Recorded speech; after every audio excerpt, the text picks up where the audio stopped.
So thank you very much. Uh, so I wrote my book, maybe first slide.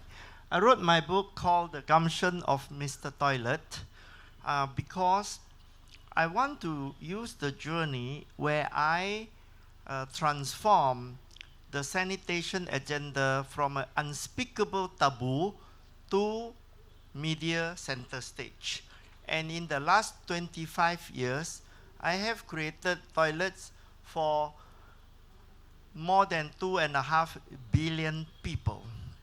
So this process is very interesting because if you learn what you listen today, you can actually solve a lot of the world problem or the local problem without having authority, permission, power, money.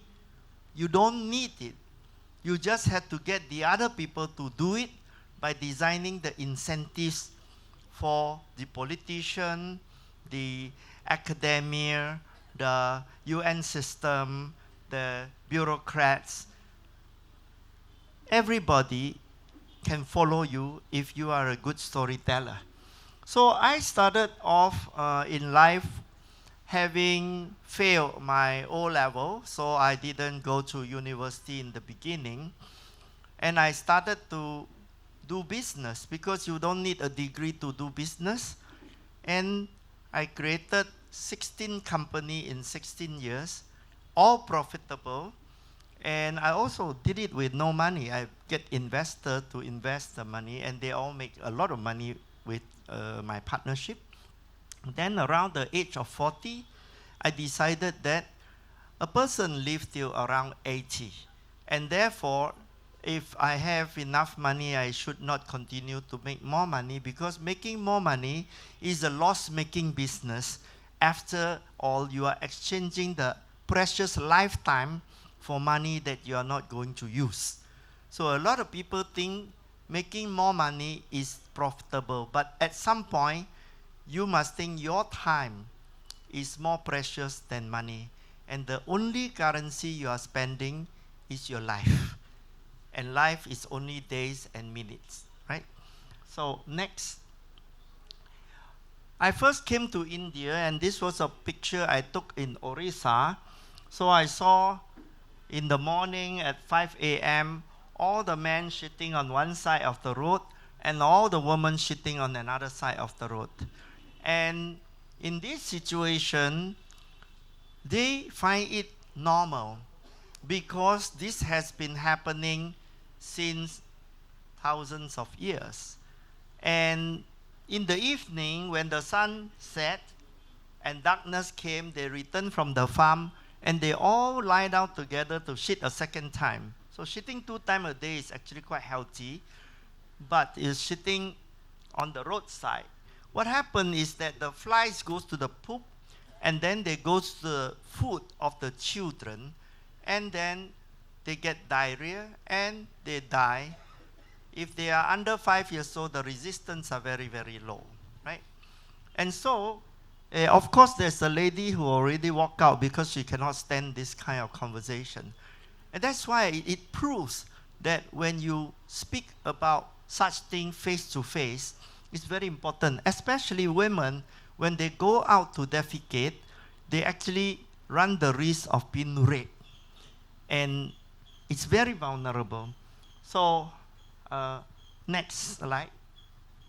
So I created the World Toilet Organization because I realized 40% of the world population did not have a toilet in the year 2001. That is 24 years ago. And nobody want to talk about it because they call it the water agenda. So when you call it water, it's more glamorous, but it doesn't solve the problem. So I created this acronym. I was alone, there's no employees. I created WTO. And my plan was to go to the media and get the World Trade Organization to sue me so that I will be famous. They didn't sue me. And I became famous because they didn't sue me. So when you're doing guerrilla marketing, They sue you, you're famous. They don't sue, you're also famous. So in guerrilla marketing strategy, you get whatever you plan for, no matter what happened. So our founding day is 19th of November, and we call it the World Toilet Day. And at the World Toilet Summit, I managed to invite 15 countries' government to come and attend my summit. And it was an overnight sensation. The media wrote about it, and I was shocked that the news went to Germany, went to UK, BBC, went to America, Russia, China, Japan, India, Africa, Southeast Asia, everywhere they were talking about this new WTO. A lot of people thought this was a joke. This guy is just trying to get some attention. But along the way, the journalists told them how serious this lack of sanitation is. And then our media became our power. Next. We did World Toilet Summit in Singapore in 2001, then Seoul in Korea 2002, Taipei 2003, Beijing 2004, which was hosted by the Beijing municipality government. And they were preparing for the Olympics, and they were very worried because the culture of Chinese toilet culture was very bad. They were shitting everywhere openly, and the public toilet was so dirty that nobody wanted to go inside the public toilet. They prefer to shit outside the public toilet. And during that kind of culture, they are not prepared for the Olympics.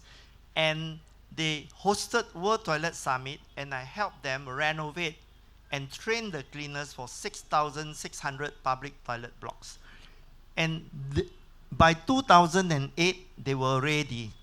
Then we went on World Toilet Summit in Belfast, in Bangkok, in different countries. And by 2007, our World Toilet Summit was hosted by none other than President Abdul Kalam. This is the late Bindeshwar Pathak from Sulap International. 6 ministers came. The Crown Prince of the Netherlands also came. And this is the World Health Organization. So without any resources, without any money, authority, permission, I have created a series of 7 World Toilet Summit paid by the host country themselves, and very big scale and very high level. So the Crown Prince of the Netherlands asked me, Jack, where are all your stuff? And I said, you are looking at all the stuff because there's only me and nobody. And he was very, very surprised that this could be achieved without having a big manpower. Right? Next. Then President Clinton came to hear about my work and asked me to go to New York and have a commitment with him. And we do a fundraiser. So how do you do fundraising with President Clinton? You take a photograph with him and you fundraise yourself. And after whatever you fundraise, you report back to him that we fundraised together because we used the photograph. And that raised around $1.6 million. So it was very effective. Next. Then Bill Gates heard about the World Toilet Organization, and he realized that he has been spending money on health. And why don't he prevent people from being sick rather than wait for them to be sick and then spend the money? Because prevention is always cheaper than cure. So he invested $400 million reinventing toilet technology, and he also gave us some money. I didn't have a fundraising department because I have no staff. So I received a telephone call from his office, and I fly over there, and they gave me $270,000 US. So I receive money only when people call me because I never asked them. And now he's got technology, and he wants me to promote his new technology, and we're trying to do in cities like Bangalore, and where the population is growing so fast, the sewerage system cannot take it, and then we have to have on-site treatment. Otherwise, it goes to the drain and it's very smelly everywhere you go in town. Next. Prime Minister Modi started the Swachh Bharat campaign, and I became a big supporter of Swachh Bharat. But prior to this, I actually was a big supporter of his competitor, Mr. Jairam Ramesh. He also started a campaign, but Modi did a big one. He did 110 million toilets. So I became a big part of the Swachh Bharat campaign, and when it was, he came to Singapore, we make the 2 flag photograph, and with this photograph, I go back to India, it's very easy, everybody welcome me because it's a very, very highly legitimate. Next.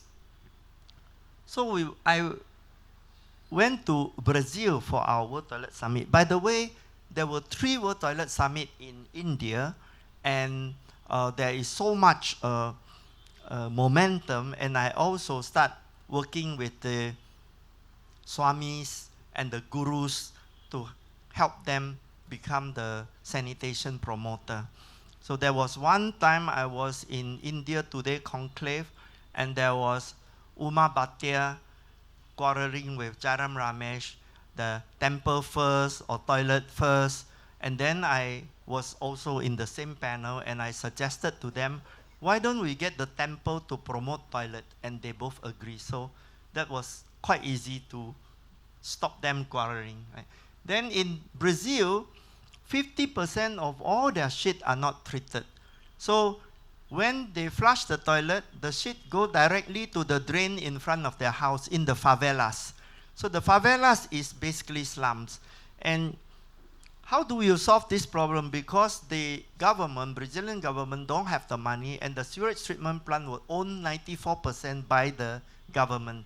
So I went to lobby the Senate, 79 senator, and I got them to pass a law that allow private-public partnership. That means foreign investment can invest in their government sewage treatment plant and change the management to be efficient.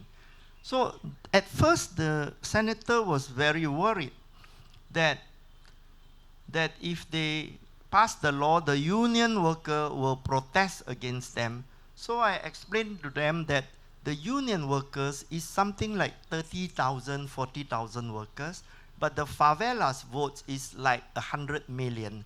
So if you are a smart politician, you should give up the 30, 40 million votes and go for the 100 million. And for them, they immediately understand. If you want to talk to politicians, just say the word election.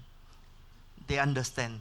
You say do good and all that, it's very hard for them to understand. Yeah. So finally, after doing this, we raised 14 billion US dollar from mutual fund, from insurance fund, and retirement fund, and this money went to do the sewage connection. And when I went back last year to see the favelas and see the sewage connection underneath their house, it feels very, very nice. For the last 28 years, I've been working for free. I don't draw a salary, but all my trips are paid because the host needed me, they call me. And if they donate any money, it goes to the NGO, and I don't take any money. So I have been lucky that I earned my money before I became a social entrepreneur. So I bought some houses, I collect rent, and then I never think about money anymore. That frees me from doing fundraising and all that, right? Even I come here is paid by, the host. So the $14 billion is for profit. They make money investing in this, and we expect that by 2035, we will raise 150 billion US dollar for Brazil's wastewater treatment plant. And as you can see from the start until now, what was my job? Only to tell story. I don't have any other capability. I was telling the story in a way that makes each of the stakeholder very excited. Next. Then Matt Damon came to promote World Toilet Day. I don't know him. He just heard about World Toilet Day, World Toilet Organization, and then he started to do this, and he promote it. And again, the Americans suddenly start to realize this problem. The more awareness, the more people take action. And they take action in their own name, doesn't have to come through me. My job is like a religious leader. I create a belief system, and everybody go and build their own temples. Right? Next. Then I went on national television with this man. Is he still popular? Yes? So when he was coming to the India Today conclave, there was a lot of security. And I didn't know, why is this movie star different from Amitabh Bachchan in the afternoon? Amitabh Bachchan just walked in and there was no security and people didn't talk to him. He was just walking around. Whereas Salman Khan was like high security. So I thought, since this guy is quite popular, I don't know him very much because I'm a Singaporean, right? So I asked the host, later on I will ask him a question and you introduce me to him. So I was sitting on the floor and I asked a question and I said, Salman Khan, why don't you make a movie to make toilet sexy? Since you're very sexy, why don't you make a movie to make toilet sexy? And he was like, what is this guy? So he asked the host, who is he? And the host said, he's Mr. Toilet. Then he says, what, Mr. Toilet? Come on stage. So I went on stage and we start talking, and then he raised $140,000 US on the spot. And it was on national television. So the people who committed, they cannot back out because their face are on television. Right? And the next day when I went to the custom officer asked me, were you the one with Salman Khan last night? And I said, yes. And he started to shout at his friend. And all the custom officer stopped chopping passport and came to take photograph with me. This is first time custom officer was very kind to me. Next. Then Akshay Kumar came and he made Toilet a Love Story. Maybe he heard on television or somebody, writers create it, but this became a blockbuster. And then he created Batman that also became a blockbuster about menstrual hygiene, even more taboo subject. So as you can see, I created something, somebody created something else, and everybody create their own thing, but this movement is very, very powerful. It has a life of its own, and it keeps on creating something that I started in 2001. Next. Then Jay-Z and Coldplay performed for free to 80,000 free tickets in Mumbai. And the host of this event was Shah Rukh Khan. He's the master of ceremony. And then, of course, Modi and Ranbir Singh and everybody was there. And it was on World Toilet Day. And they do it specially for a day that I created, right? Next. Here's the 80,000 free ticket. Organized by Global Citizen, because Global Citizen is owned by Coldplay. So I always follow them. Whenever they have some ideas, we chit-chat, and then they go to do. Because I have no money, I have no power, I leverage other people to do. You have to learn something. You can achieve anything as long as you can get others to do it. Yeah? Always don't worry about doing yourself. Get others to do it. Next. So then I went to the street and I saw a man diving into the sewer. There's a manhole and people were standing on top, and he go into the shit, immerse, and then he take out all the plastic bag and rubbish and he throw it on the ground. They give him toddy to drink, alcohol. Then he dive in again. So I think this is not a good, humane way of employing somebody. Why can't he stand on above ground and take a machine to take out the choke? So I realized that this job is actually banned in India, and every city has a budget to employ this man. So it's a very funny thing. The law don't allow it, but the budget is employing these people. So I started a World Toilet College. Next. I created a World Toilet College in Aurangabad, and I partner Harpic, you know this bleach company, Dettol Harpic. And we got a Swami. This is a very rich Swami. He is a palm reader in Aurangabad. After he read my palm, he said, I'll live till 99 years. I don't know, true. But he gave us this whole block of building that he owned rent-free. So we built a World Toilet College, and after that, we built 15 World Toilet College in all over India. One in Rishikesh and everywhere. And we trained 75,000 sanitation workers. So what did I do? All the things is done by Harpic. But I take the curriculum from Japan, translate to English, send the trainer to India, and we created World Toilet College. So this sewer diver, his job is now on the above ground, and he used machine to clear the choke. And who was the first person who donated this machine? Amitabh Bachchan.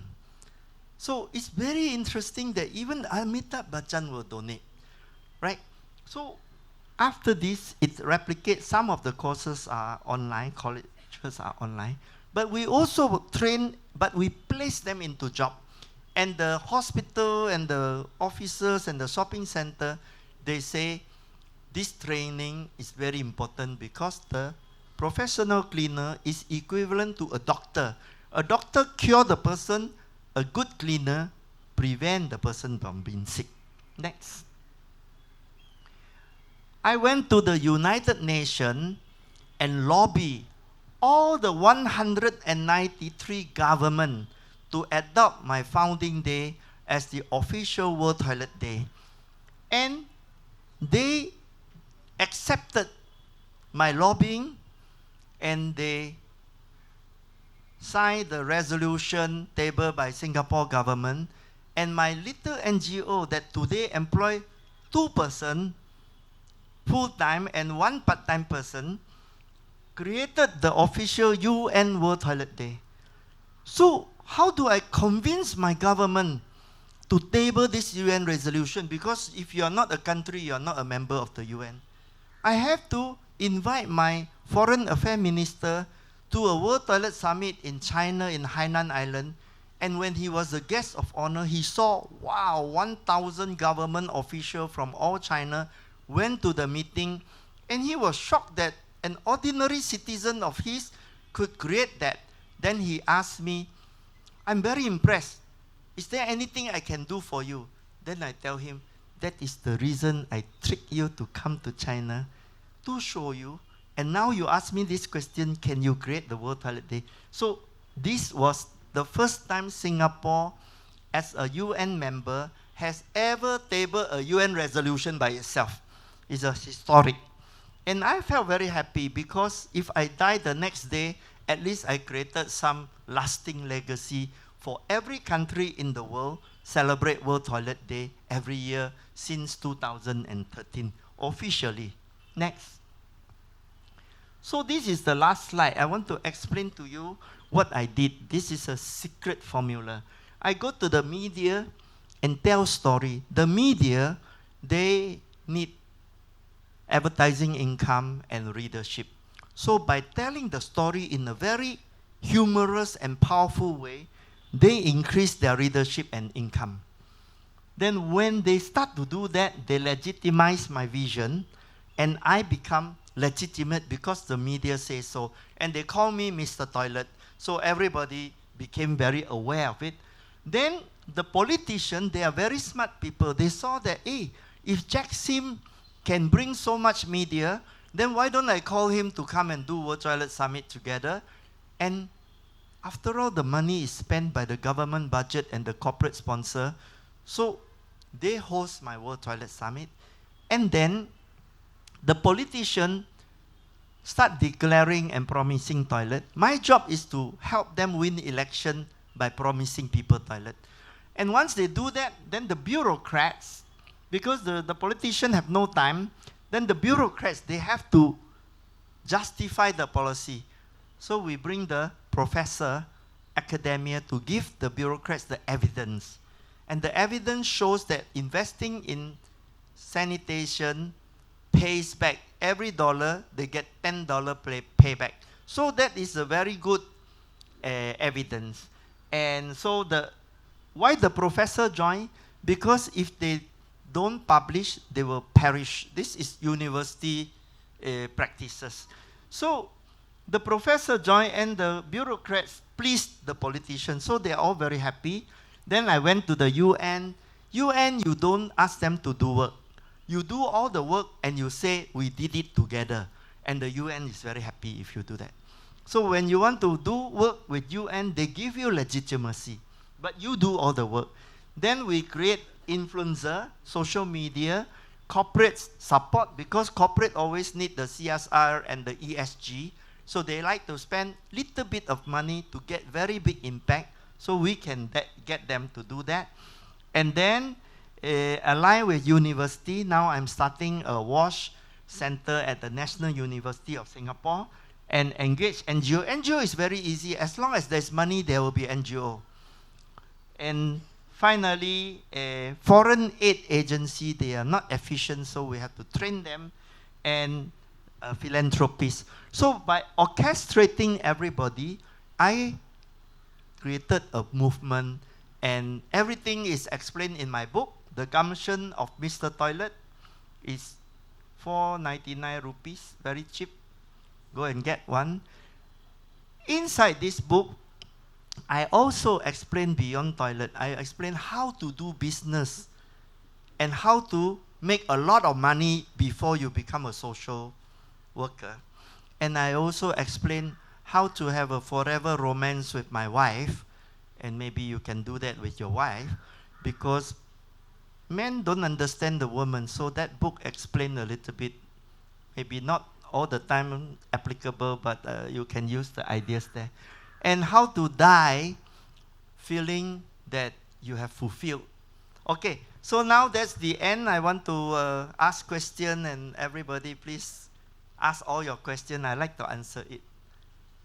Thank you very much. Some years ago, I watched your film Mr. Toilet, and I saw some issues while you connecting with the Indian bureaucrats. You facing so many issues. So, how's your experience with the bureaucrats in India to implement some projects in here? Yeah. So the politician is very easy. They always, once they agree, they say yes, let's go. So for me, convincing politician is easy. But once the politician pass to the bureaucrat, because politicians, they don't do the work, they get the bureaucrat. Then the bureaucrat will try their best not to do it, because this is extra work. And in the movie, you can watch it on YouTube, it's free of charge. It's Mr. Toilet, the world's #2 man. Yeah, you can watch. I went to Andhra Pradesh, and the CEO of Swachh Andhra, I was appointed co-convener of Swachh Andhra by Chandrababu Naidu, and the convener was Kodela Prasad, the Speaker of Legislature. And the CEO, he tried not to give me any numbers, and he wastes my time. And of course, I feel very, very frustrated. Just basically, when you are doing social work, you have to have the stamina to take all these people who waste your time. And you cannot get angry, because the mission is more important than me. So my job is to deliver the mission. And so I have to patiently continue, because if I start quarreling with him, then the relationship become bad with the chief minister. Now I want to go back to see Chandrababu Naidu and his son Yogesh, and I want to get back to good work with him, because the CEO has now changed to a nice guy. Okay. So you have to wait, Yeah.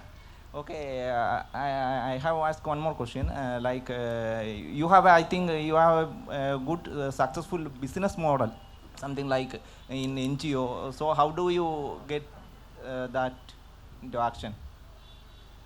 I think you can get what I say. No, what can you ask the question? What is your question? Question means, how do you get the funding and a sustainable model in the NGO? I get very little funding, so I employ very little staff. So my philosophy is that the internal staff is only to help leverage the external people. Internal resources are always limited, and external resources are unlimited. So why do you want to increase the internal resource? Because the more employee you have, the more burden you have, the more fundraising you have, you lost a lot of time. But if you don't do fundraising, then you get the other people to do the work in their own name and you support them.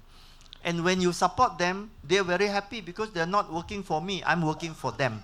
So that is the secret formula of getting success. Work for people, don't care about your own name, care about their name. Okay, next question please. Actually, my question is related to the answer you just gave me. You mentioned that you made Harpik, Coldplay, Salman Khan, Akshay Kumar, and all of them work with you, right? And you also mentioned that you regularly collaborate with Coldplay, and even they held a concert, right? So, like, how do you continuously get other people to prioritize your intention? Like, see, in a country like India, there are a lot of problems. Okay, so how do you convince the person in front of you that, okay, see, the problem that you're having with your toilets, it's actually important and you should be thinking about it? I will give you a good answer. If I go and knock at the door and try to convince somebody, most likely I will fail. So don't go and convince people. You only talk to people when they call you. You don't call them. In Hollywood, there is this thing called, don't call us, we'll call you. Don't call us, we'll call you means we are not going to call you, okay? So if I were to do my work, I just go everywhere and speak. For example, now I'm speaking. Maybe there's one person sitting in the audience, he says, after the show finish, he says, hey, I want to introduce you to somebody. So that kind of thing is called the pull strategy, not the push strategy. If you push, you waste your time. If you pull, the person who comes to you is already convinced. You don't need to convince the person, you just have to talk about what to do. And most of the time, the what to do is also suggested by the person. So what you need to do is to increase your visibility and what you are doing.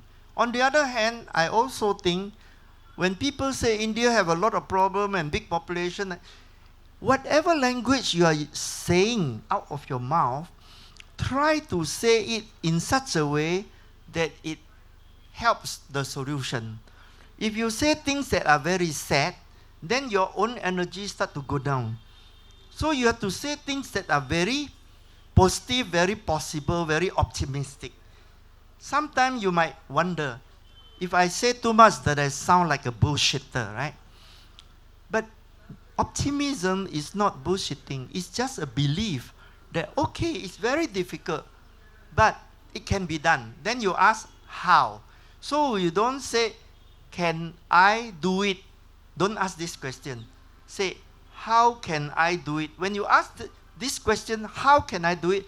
You are forced to provide the answer. If you say, can I do it? Then 50% the chance is, I cannot do it. Then you don't ask this kind of question. You understand? The right question will lead to the right answer and the right action. Okay? Satisfied?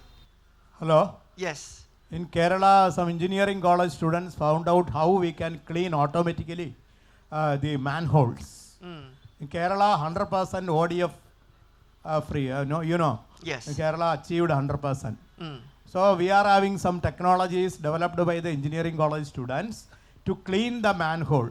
And in Kerala, we are using that technology. I think it will help the third world countries And I think I request you to contact the government and their some departments here. And what is your experience with the Kerala government? This is my first trip to Kerala. I heard a lot of good things. It is clean, it is 100% educated. So I want to contact, but are you able to introduce me? I give you my name card now. Okay, I will take your number and I will. Yeah, here's my number. The government secretaries are here You itself. contact to Okay, me, thank yeah? you, thank you. Okay? Okay. Are you sure you know them? Yeah. Yeah, I you know them. email, WhatsApp, everything, okay? Okay. Okay, thank Thank you. you. See, we got one person, we got action. Just now I explained to you, there's always somebody. Maybe there are more people. And then they start thinking, hey, why can't I do this? Why can't I do that? Like this type of technology, by the student, then we got to think, this product, can we make a lot of this product? Can we go to one company and ask them to invest in it? Then we help them promote. Then all of India is using this machine because it's very, very cheap. Or we can ask people to donate 100 machine each and then go to their CSR. You know, all this kind of plan, very, very easy to do, Okay, right? our chief secretary, Sharda Muralidharan, was the main, she was in the forefront for doing all these things. You are from the university? No. I am from a retired banker. Mm. I am a social worker. I am associated with Kerala Shastra Sahitya Parishad. Okay. KSSP, you know. Thank you very much. Anybody else have any connection to some solution? You know, don't be shy. Yeah, here's another question. Thank you so much. And just what I need is a card. I'm from Kazakhstan. Have you ever been in Kazakhstan? I want to go to Kazakhstan, so you just buy me one ticket Okay. because Thank you so much. I was invited to go to Uzbekistan to create World Toilet Summit, but the government of Uzbekistan is very strange. They say, yes, please come, and then they say, oh, now ministry have merged and the bureaucrats now change, so wait a while, then, oh, now we're going for election.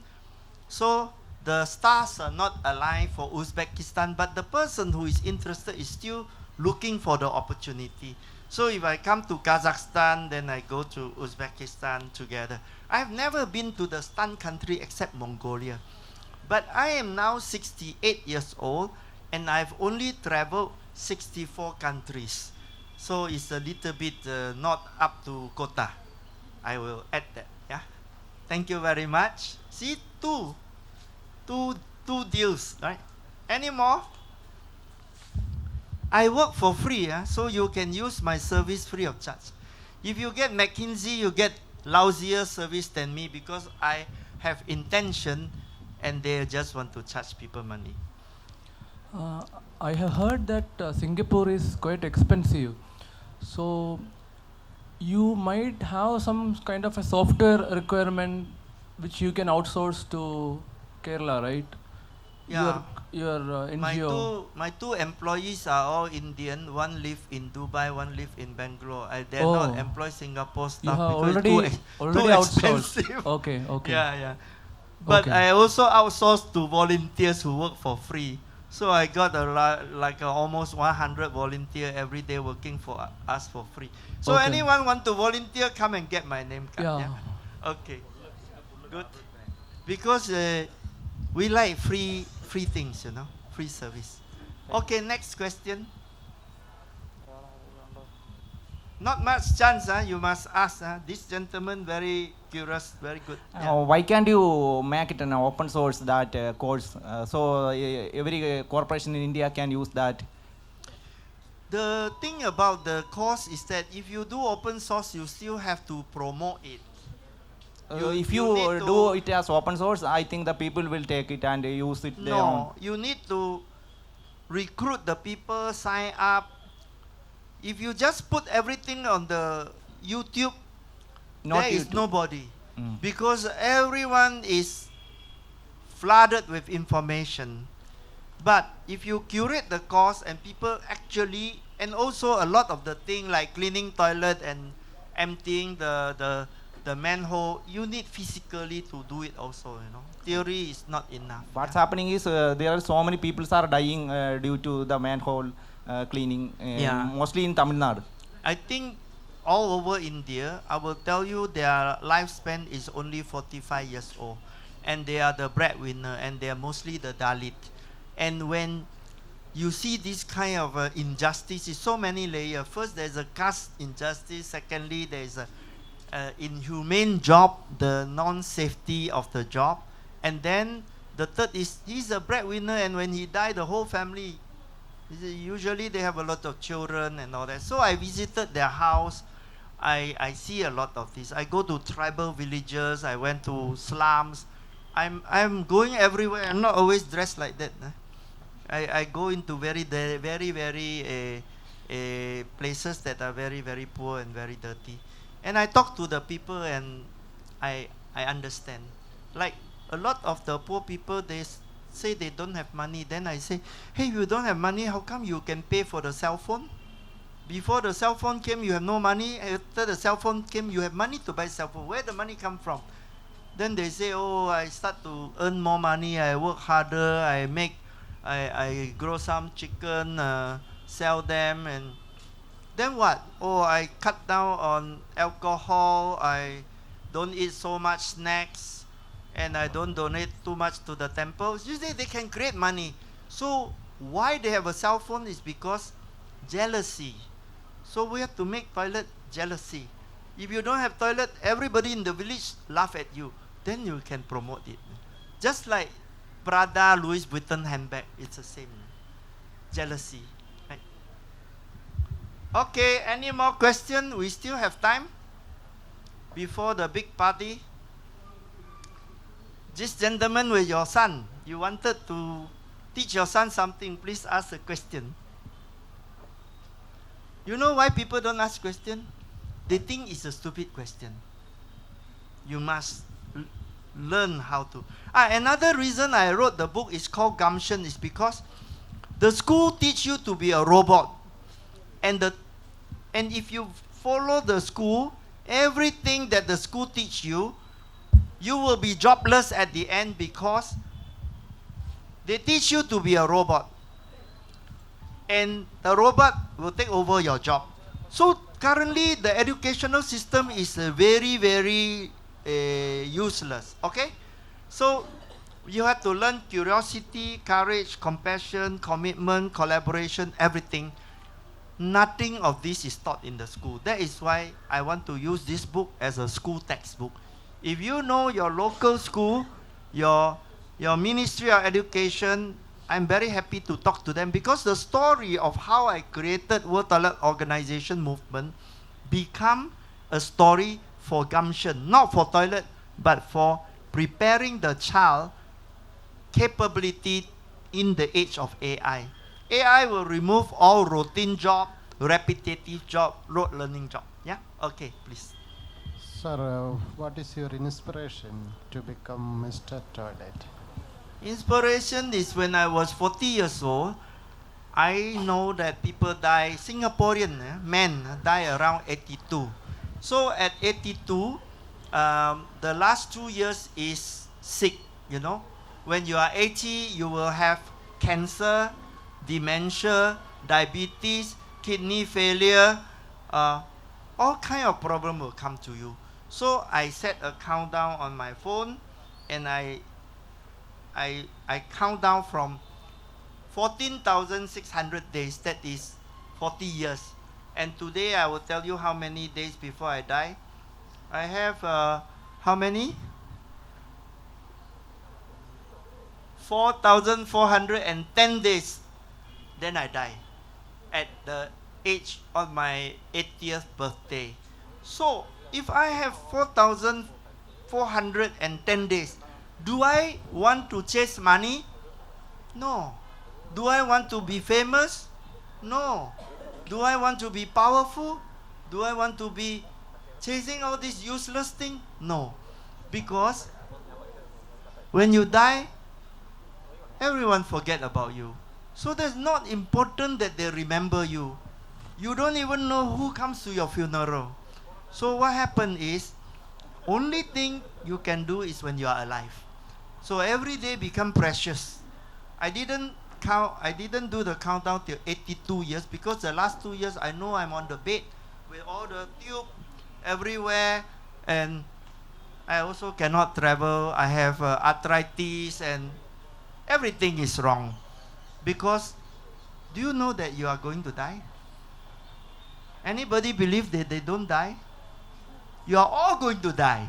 I promise you, you die.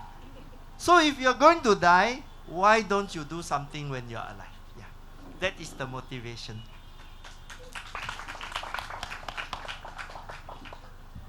Can I know the Singaporean model of waste management? Generally plastic and all. Which kind of waste? There are many ways. Mainly plastic and all. What do you mean many? Throw away plastic, no? Plastic. Plastic. Plastic. Unfortunately, Singapore burn everything. We burn everything, but we have a kind of system that they say after you burn, there's very less pollution. I don't quite believe them, but basically, after burning, we dump into an island called Samakau Island.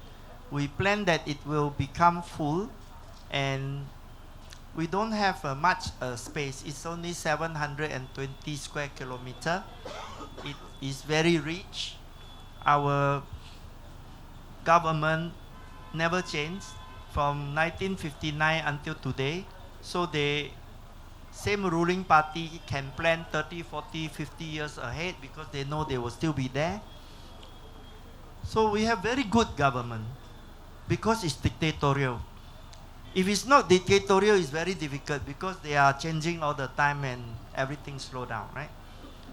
So what happened with our measurement on the SDG, somehow they came out with very good report.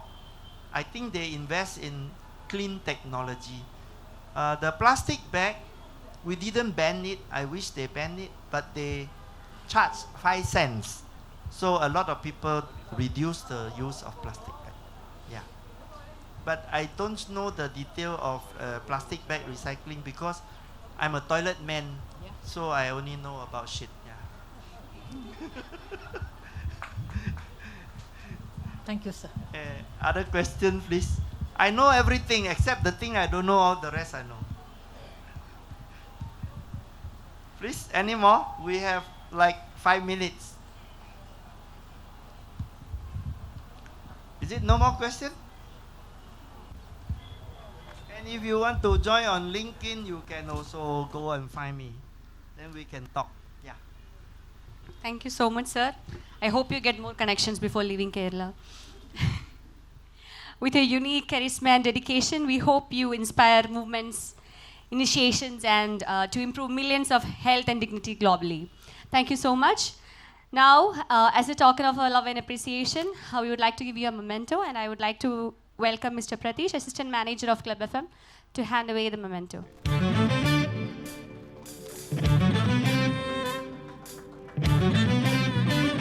Thank you so much, sir. And that's the end of the session.